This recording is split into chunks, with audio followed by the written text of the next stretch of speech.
All right, we are back here with another episode of Ratings Extra with Paul Fontaine. If you've never seen one of these before, whenever there's something super interesting in the ratings or super newsworthy in the ratings, we bring Paul on to kind of just describe it for us. Let us know what the heck is going on here in the world of TV ratings for professional wrestling. So, Paul, we had a pretty giant Friday. WWE forced their way into a head-to-head battle, and I don't want it to even mean that to say that it was a bad thing. Like, this is just what they're gonna do. They're gonna find some opportune times to create competition, and then they're gonna experiment with what works and doesn't work. And to me, that's all this was an experiment for WWE to see what they would learn from going head to head with AEW's Rampage. The one caveat here is why it was a true head to head is because it was a cable to cable. They were not on Fox this week. They were on, or last week, they were on FS1. And TNT even has more households than FS1 does. So maybe a little bit less in WWE's favor on this test. But let's talk about it because you put some charts together for us to take a look at. I will put the first one here, which is this is the head-to-head battle between the two, and then also what SmackDown has previously done on FS1. So describe what we are seeing here.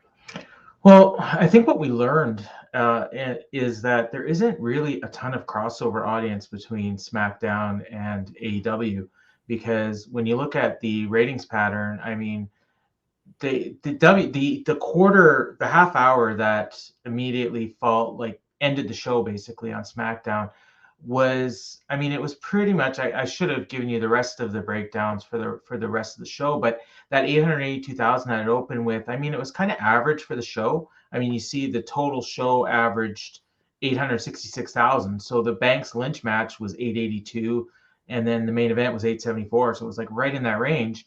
And then you look at Rampage, and they open with 663,000 and 363 in the demo, and then they dropped 122,000 viewers and 70,000 in 18 to 49 for the second quarter, and like hardly any of those viewers went to SmackDown.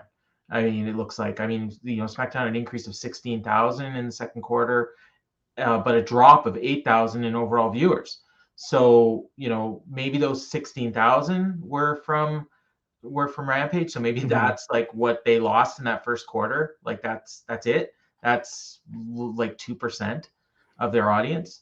And I know that I know Dave Meltzer at one point had access to those, the number of people that were watching those shows, and it was really low, like 13% or something of people that would watch even a minute of both shows. Right. So it's like a completely different audience, and I think we learned that this time. So what's also been kind of a fallout of this is that we're going to get this again in 2 weeks, and SmackDown is basically, they're putting on just a regular show, and in fact, it's going to be a taped show.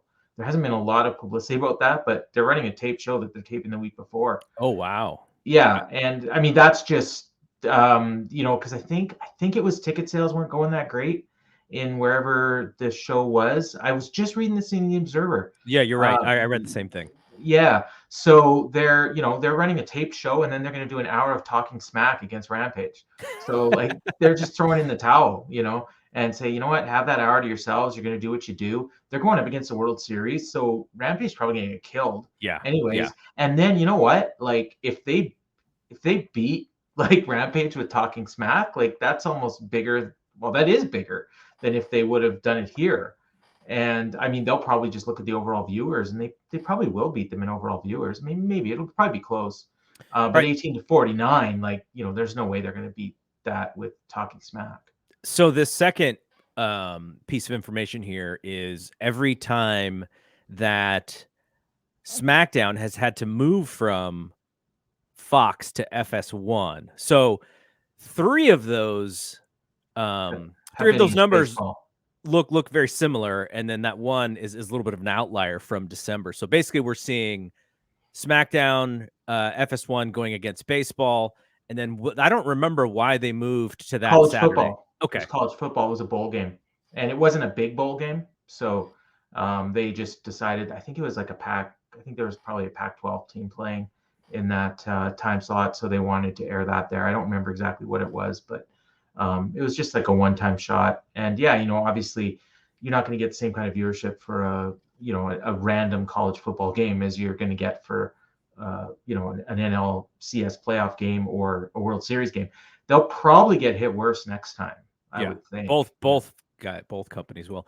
So Yeah. what do you think this means? So if this was an experiment Mm-hmm. on WWE's end, it doesn't look like they're going to do that again the next time they're going head to head, but I don't imagine that they're done sort of trying to figure out things to do to compete against Dynamite. Like, what does that number tell you if you're WWE and you wake up that next morning? I mean, we saw they're really promoting the overall audience numbers really hard to national national people. Mm-hmm. Poor Darren Ravel, he's the one that looks the worst out of all of them.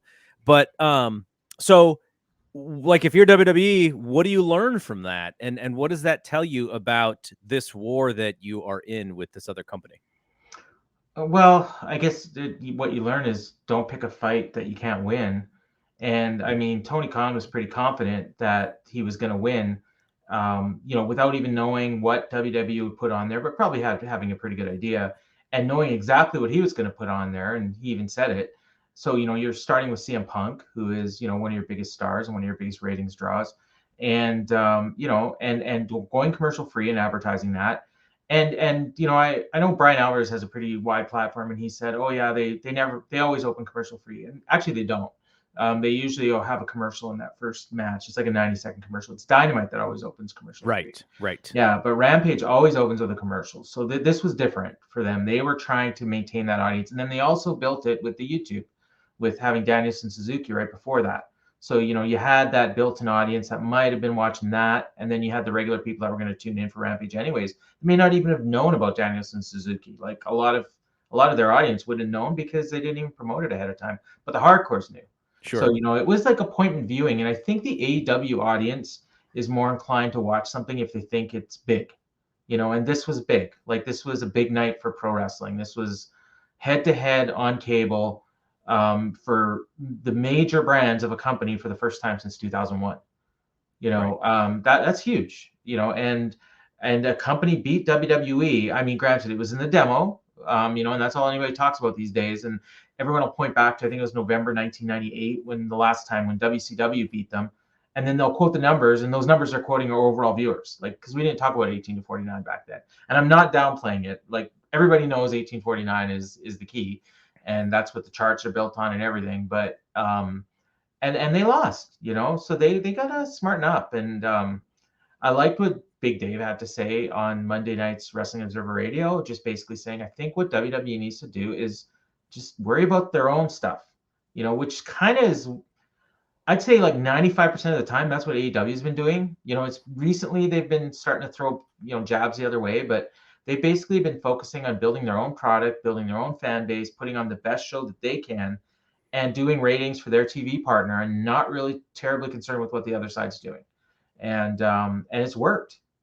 And now I think, what, he's got his fan base mobilized, and they're like, okay, we're in a war now, and we're going to beat these guys. And here's a question about yeah, Friday night. So my thought and my idea was,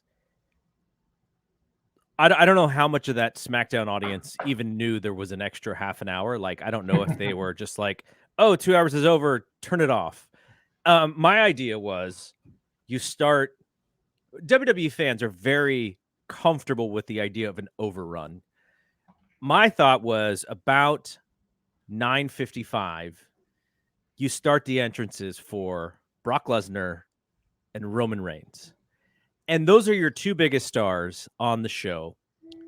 And you go through, maybe the next 15 minutes of doing their thing. And what it tells the audience is, oh, this thing is going into, this thing is continuing. The show is continuing. These are the people I wanted to see. This is the real main event. And I wonder if they would have been able to chip into that 363,000 that AEW had a little bit better than with a pro wrestling match. Now, if you think about it, Becky and Sasha is one of the biggest TV pro wrestling matches you could put on. And so I think that was a pretty good decision too. But I'm just wondering if you're really going for that bang for the buck and you're really trying to draw this audience and make them stay and maybe even get some AEW eyeballs who are like, oh, I Punk just wrestled. I just saw him wrestle this long match 2 weeks ago. I don't need to see this again. Those are your big guns, right? Brock and Roman. So that's what I thought that they should have done. And I'm wondering if you think that would have changed anything. Maybe.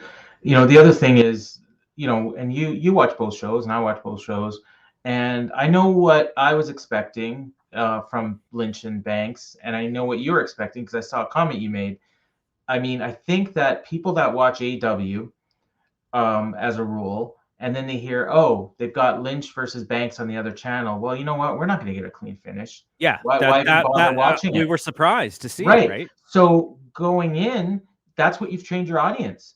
So, if you've got a choice of watching Punk or and Sydal, which you know who's going to win, but you also know it's going to be a good match, and Yeah. you know you're going to get a clean finish, or you're going to watch Banks and Lynch, and yeah, you might get a good match, and you're probably not going to see a finish. Which one are you going to choose to watch? And if you're an AEW fan, obviously not too many people chose to watch the WWE show. Whereas if you open with Brock and Roman, you have no idea what's going to happen. I mean, you probably know that, maybe they're going to get into fisticuffs. Maybe you're going to get a resolution to the Heyman angle. Probably not. We got a pretty cool deal at the end there. Maybe that would have been the way to go. Yeah. But then maybe, if you close with Becky Lynch and Sasha, maybe like you get a huge audience drop off after that. Sure. And they wouldn't want that. Then you know what? Like your main event got beat by Ruby Soho and the Bunny. As it is, they tied the big dog. Yeah. So the bunny and the dog, it's a dead heat. So yeah, I just thought it was interesting. And they did, I thought they were smart the way they did it. They started the match 2 minutes before the top of the hour. So as Punk's in the ring, they're already going. Yep. Rather than do the entrances and whatnot. I think there was probably a tune-off as soon as the match ended. Even though they didn't go right to commercial, or they didn't do commercials at all. No, they had Adam Pearce in the ring directing traffic, let's hurry up and get this stuff going. But you had 5 minutes of entrances. Yeah. So everyone brings up the fact that Punk and that segment had 6 minutes of commercials. But you know what? They also had 5 minutes of entrances on the other side. So I think that was a bit of a wash. I mean, the numbers were what the numbers were. All right, so let's talk about this Rampage number. Yeah. Last week, we saw the number drop off tremendously.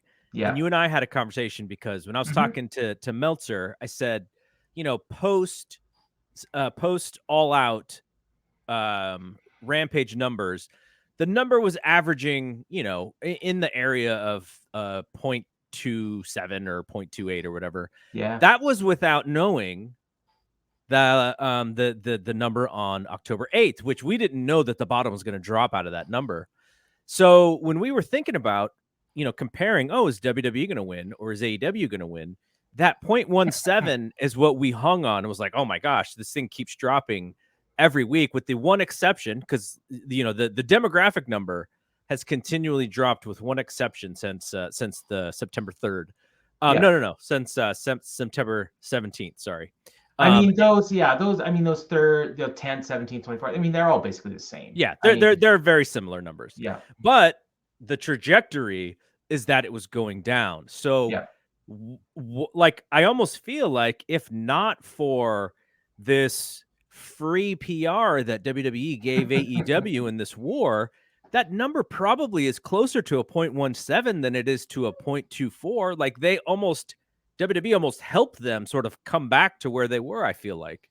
Well, that's what I was getting at when I said, that AEW fans are going to watch for what they perceive as a big event. The other thing is, this one was live, and I think the last live one was the 3rd, so that's where you got the 0.3. And then I think the other 3 were all live. The first 2 were for sure. I can't remember the 27th.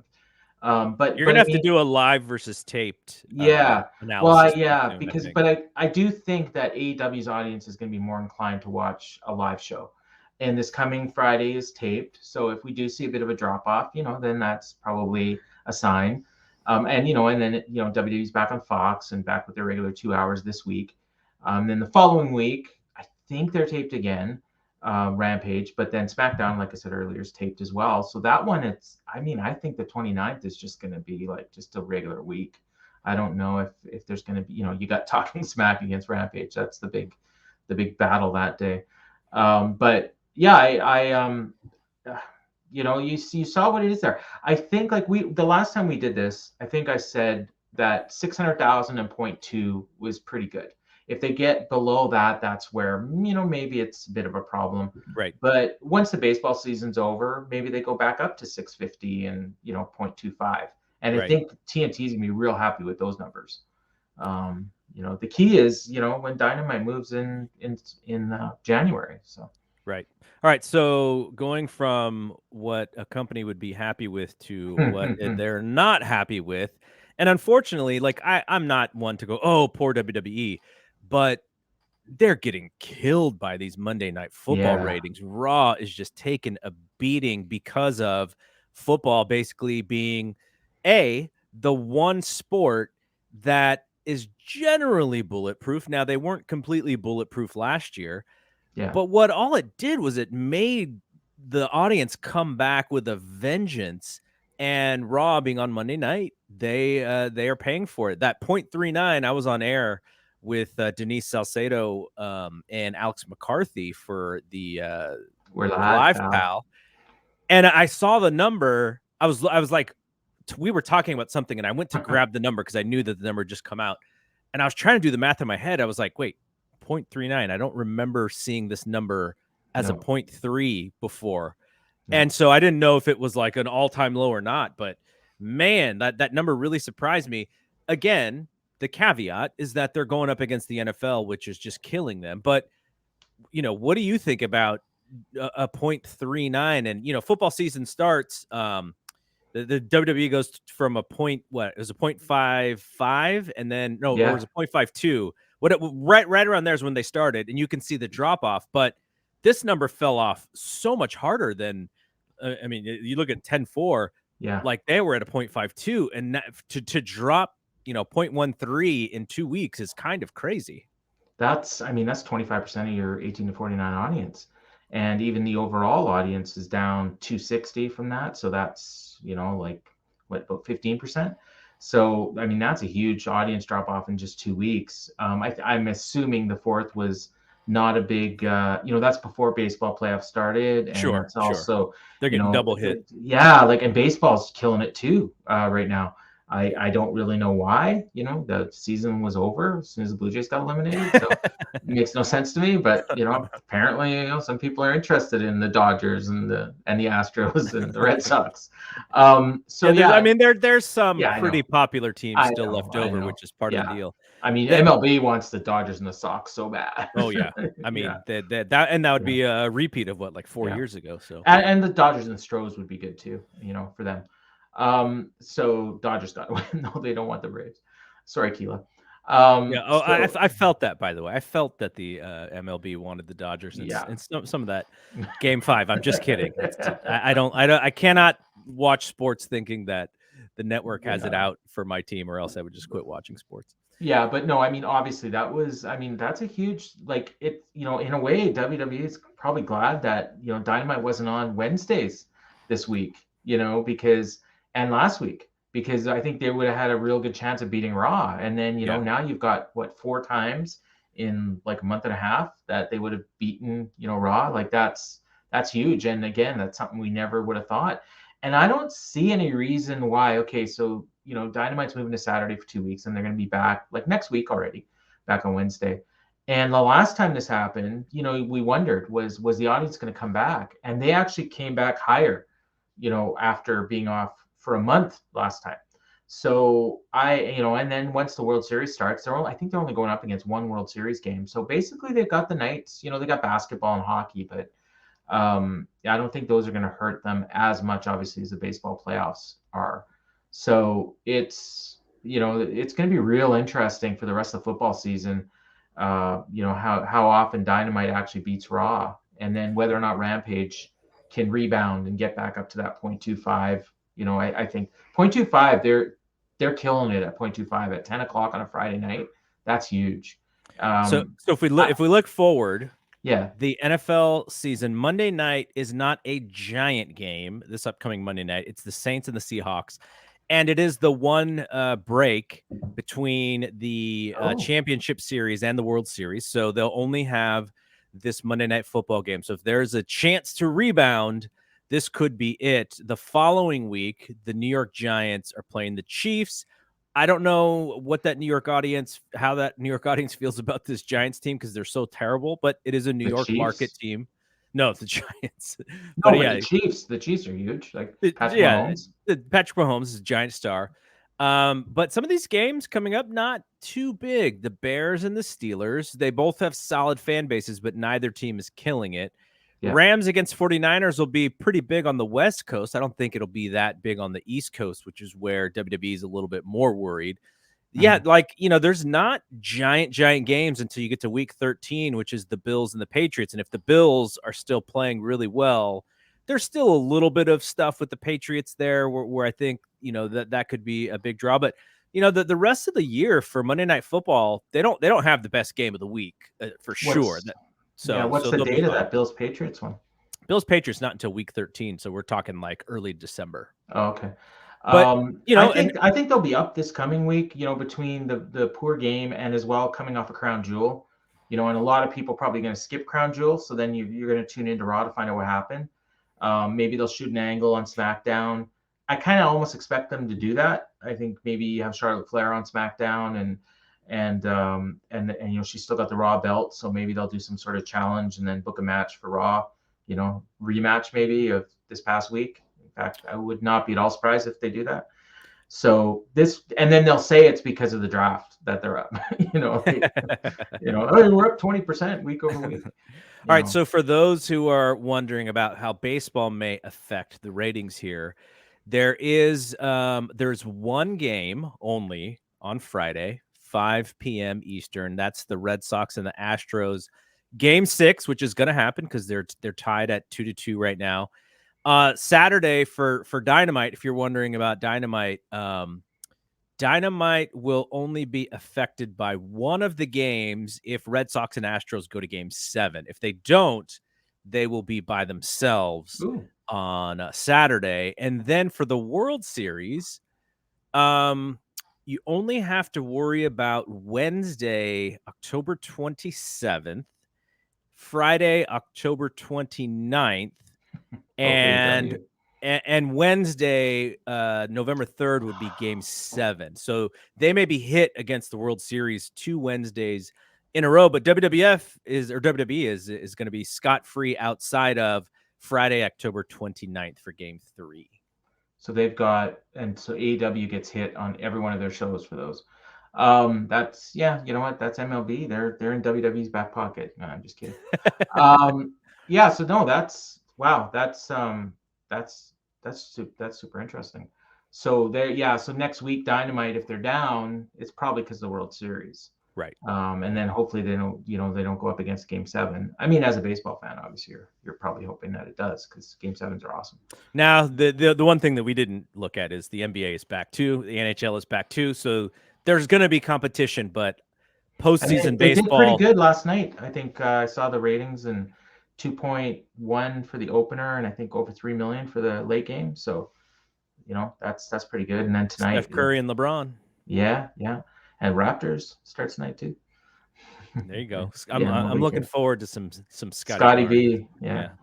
All right, Paul, thanks for doing this. I know you got some stuff to do. Appreciate you finding some time because I thought it was really important for us to kind of break this down and to look forward to the future. We're going to do this when it's important, and Paul's the guy. So thanks to everyone for checking this out. For Paul, I am Double G. We will see you when we see you. Peace out.